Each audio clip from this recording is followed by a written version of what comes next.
Welcome to the newest episode of Beyond the Fame with Jason Fraley. I'm your host, Jason Fraley, picking the brains of the top filmmakers, musicians, and artists of our time. Last night marked the 15th anniversary of the controversial finale of The Sopranos, which cut to black on HBO June 10th, 2007. I spoke with the man who played Silvio Dante himself, Steven Van Zandt of the E Street Band, when he played the 2017 Rock and Roll for Children benefit concert, which returns to the Fillmore tonight in Silver Spring, Maryland, to benefit the Children's Inn at NIH. Mr. Van Zandt, thanks so much for calling in. How you doing, Jay? We're good. So obviously this thing's going to be raising money for the Children's Inn at NIH. They do it every year and get, these great rockers to come in and donate their time and music. Why is this such a great cause? Why'd you want to get involved? Well, it's just these things are you can't do enough, for kids, and this is one of the best in the country. And it's very unusual, they take special care, and it's run very well. So, this is friends of mine have been doing it for years, and they're very happy with everybody. So, they got me involved, and very happy to be involved. Awesome. Yeah, we talked to, Eddie, the Kingfish, yesterday, who's going to be with you, too. So you'll have all the guys out there. It's going to be great. Yeah. Don't they also do some sort of, memorabilia auction, too? Do you know anything about that? Yeah, there usually is something like that, though. Yeah. Right. Well, all right. Well, tell me about the music side, then. What sort of stuff can we expect to hear? Is it Disciples of Soul songs? Well, I think we're going to do a preview of a new album. I just recorded a new album, and it's not going to be out for a little while. But this will be the first. This will be the first preview of it. This will be the first time people are going to be hearing it, and so that's really quite something special, I think. The album is basically me covering me. I'm doing songs that I've written for other people, and it's really the first time I've ever done that. 12 songs basically on the album, and we'll be doing most of it that night. Some things will be familiar to people. Some of the things I've written for Southside Johnny, for instance, Gary U.S. Bonds and Jimmy Barnes in Australia, groups in Europe like the Breakers and Cocktail Flippers.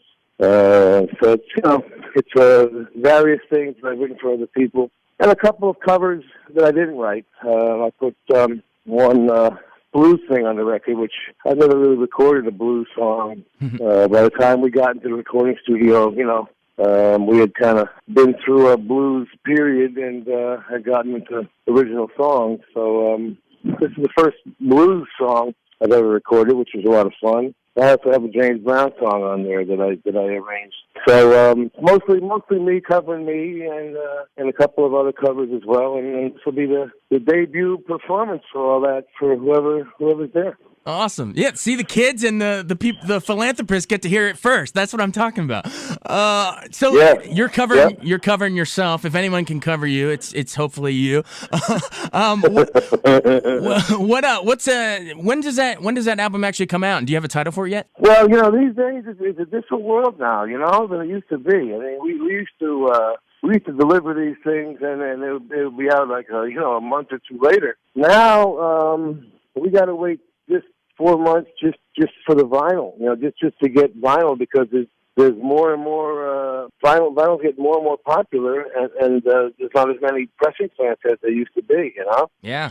So we're probably looking at realistically we're probably looking at around September as a release, but there'll be singles put out like every 6 weeks. We just put out the first single the other day on St. Valentine's Day, which is a song called St. Valentine's Day. And, so that was the first track just a couple of weeks ago. We'll put out a track every 6 weeks. So there'll be 3 or 4 tracks released before the album comes out.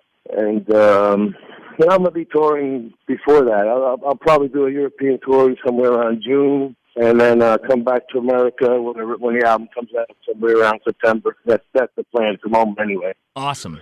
I'm so glad that the Little Steven Disciples of Soul are back together. In case our listeners forgot, you guys you had this group back in like the 80s, right? But then I know you did all your E Street stuff, and then you reformed the band back. What was it, last year? Sort of take me into that. Yeah, well, Disciple of Soul has always been the name I use for a live band. But it's been a different band really almost every album, you know. So Okay.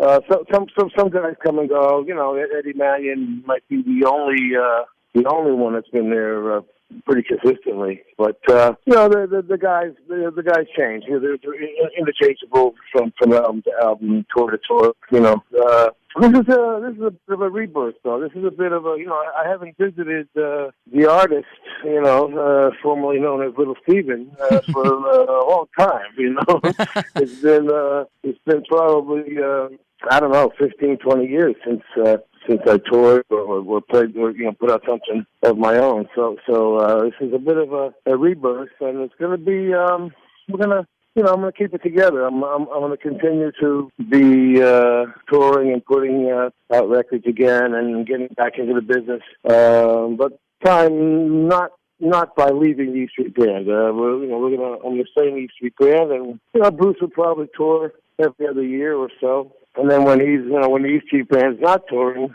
I will, you know. So it'll be that kind of a thing where we alternate, you know, between the band and solo projects. You know what I'm saying?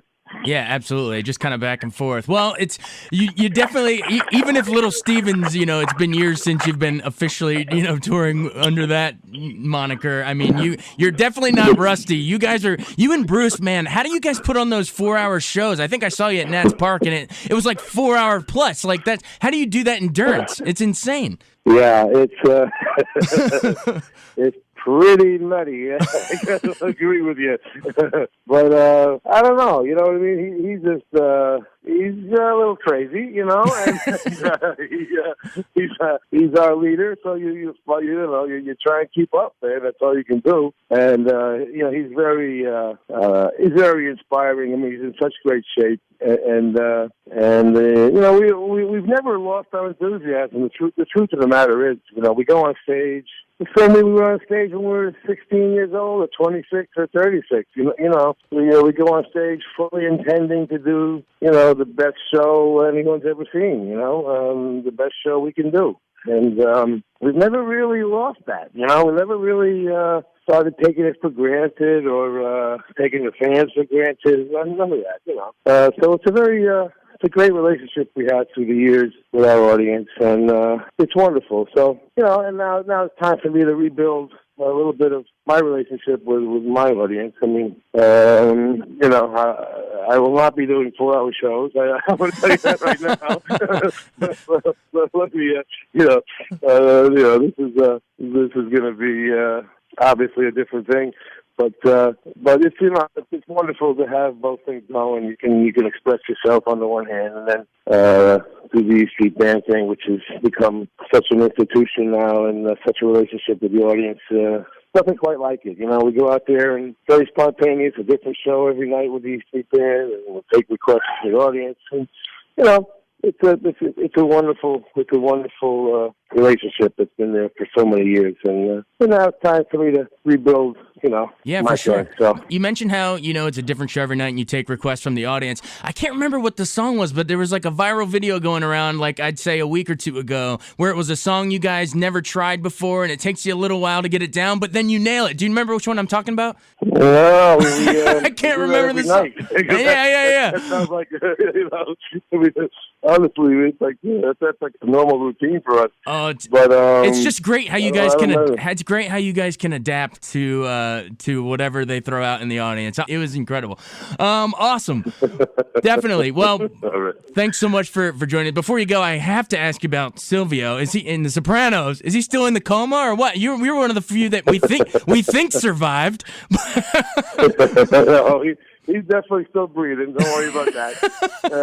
You know, just take me memories of that show real quick, because I know you're a big gangster movie buff yourself with Godfather. I mean, I know you're huge on that, but just what's it like to be not only in one of the greatest rock bands ever with E Street, but in arguably the greatest television show of all time? Well, it was just, you know, it was just sort of a circumstance, and I found myself acting for the first time in what would end up such a great show, and what a acting class to go to. You know, what a way to learn the craft. I mean, it was incredible with those fantastic actors, and you know, I learned as I went. You know, got better, a little better every day, and it was a fascinating way to you know, what a gift, or what a gift to be given a new craft at this point in my life. You know, and I was really able to take everything I learned there and use it on Lilyhammer, which I did for 3 seasons in Norway. So Netflix, you know, their very first original programming, and you know, it was really fun to be able to take what I'd learned and then, you know, use it as go from just, you know, being one of the regulars on the show to actually starring in the show and producing it and co-writing it. And I even directed the final episode of Lilyhammer. So, you know, yeah, it was a wonderful, you know, 10-year trip, counting the seven seasons on Sopranos and 3 with Lilyhammer. And now, you know, I love TV, so I'm gonna be, you know, I was just in LA yesterday, meeting new agents, and we're gonna, you know, get a new TV show going. So I'll be doing that in between the music stuff. You know? Yeah, when you're directing the final episode of Lilyhammer, are you thinking of that final Sopranos episode? What is your take? Is Tony dead? I think he's done, because it goes back and forth between reaction shot, and we're in his POV when it goes dark. So I think he's done. But do you ride the fence on that, or is it like mum's the word on set? What was Sopranos, you mean? Yeah, is Tony whacked at the end? I think it goes dark in his POV. No, you don't think? There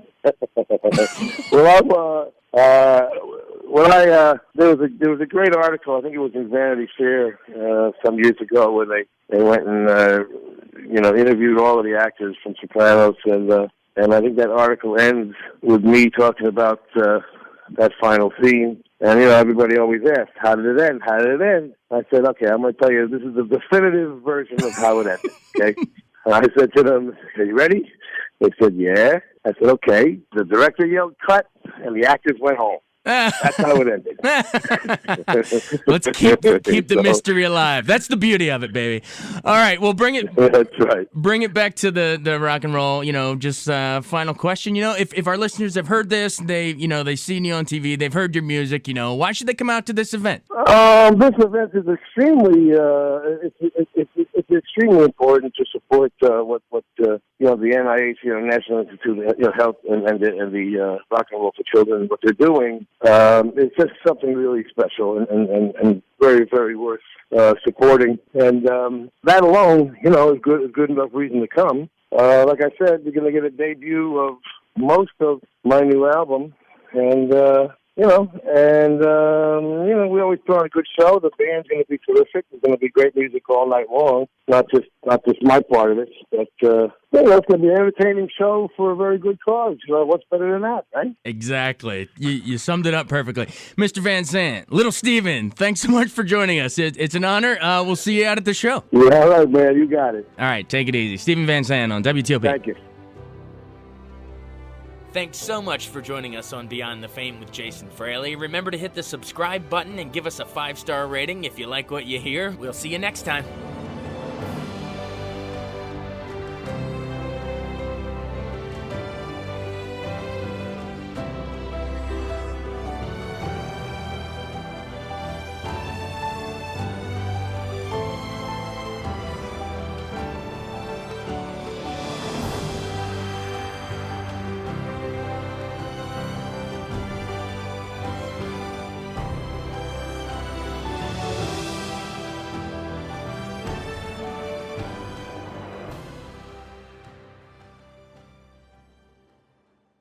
I wanted to take a second to tell you about an app I really enjoy. Living in the DC area is great, and Podcast DC gathers all of the local shows that I like all in one local app. Health, sports, local news, politics, and so much more. Podcast DC is the new local app with hundreds of DC area podcasts to choose from. I can earn exciting rewards just for listening and share the podcasts I love instantly. Available in the App Store or in Google Play, listen local with Podcast DC.